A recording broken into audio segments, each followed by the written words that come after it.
Welcome to LinguaWire English B1.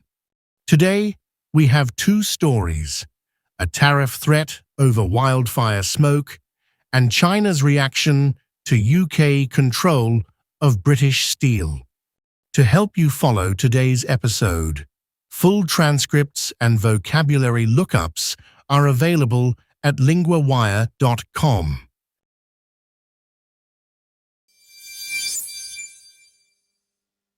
First, smoke from Canadian wildfires is hanging over parts of the United States, and Donald Trump is threatening new tariffs. Let's bring in LinguaWire's correspondent for environment, Emily. The smoke has turned New York City sky orange. Trump says unhealthy smoke is invading the US. So this is no longer just a fire problem far away. It is affecting daily life in major cities.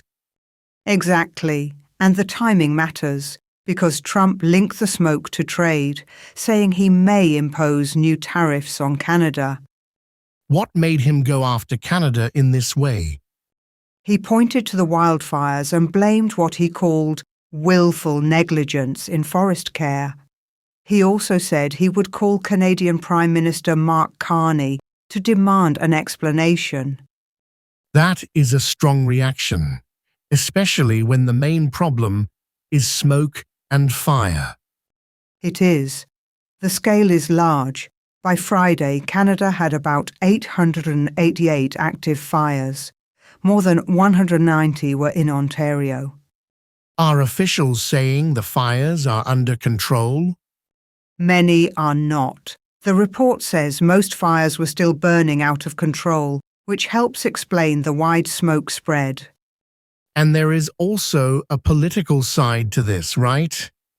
Yes. Carney said both countries share responsibility for fighting climate change. Canada's emergency minister said they are in constant contact. So the story is about weather, but also about pressure between neighbors. That's right. It shows how climate problems can quickly become political, especially when smoke crosses a border.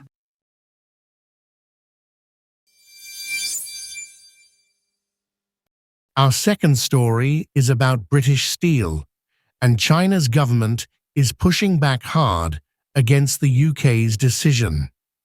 Let's go to LinguaWire's correspondent for business, Sam. China firmly opposes the UK's move to bring British steel into public hands. It is strongly dissatisfied. So this is a direct protest, not a quiet comment. Yes, and the UK says the move is meant to protect jobs and safeguard a vital national capability.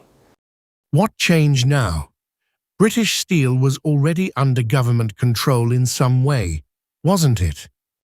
The UK already controlled the plant's operations in Scunthorpe last year, but China's Jingi Group still owned it. London did not fully control its future. That sounds like a difficult middle ground. Why is Beijing objecting so strongly? China's Commerce Ministry says the move seriously damaged Jingi's rights. It also hurt confidence in Chinese companies investing in the UK. And the ministry also mentioned the investment treaty, didn't it? It did. It called on Britain to faithfully fulfill its obligations under the China-UK bilateral investment treaty. It also said the British side took control in the name of national security. What does this mean for the wider relationship between the two countries? The decision could strain ties between London and Beijing. The incoming Prime Minister must balance security concerns and economic links with China. So this is not just one steel company. It is also about how far a government should go when it thinks a key industry is at risk. Exactly. This story shows the trade-off between protecting a strategic business and keeping foreign investors confident.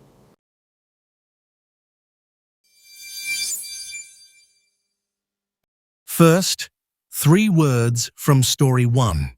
Smoke means the dirty air made by a fire. In the story, smoke from the wildfires spread into U.S. cities. Example, smoke from the fire stayed low over the road. Tariff means a tax on goods that come from another country. In the story, Trump threatened new tariffs on Canada. Example, the new tariff made the product more expensive. Wildfire means a large fire that burns in open land or forest. In the story, there were hundreds of wildfires in Canada. Example, the wildfire moved quickly through the dry grass. Now one grammar point, be being plus past participle. We use this pattern to talk about an action that is happening right now in the passive way. The air in the US is being invaded by filthy smoke. British steel is being brought into public hands. Repeat after me, is being brought into public hands.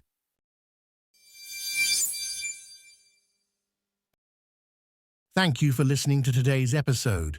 Today, we ask one small favor. LinguaWire only launched in March, and right now, word of mouth is everything to our small team. If you know someone who loves the news and wants to learn English, or any of our 6 languages, send them this episode. It's the best way to help us grow and improve our service.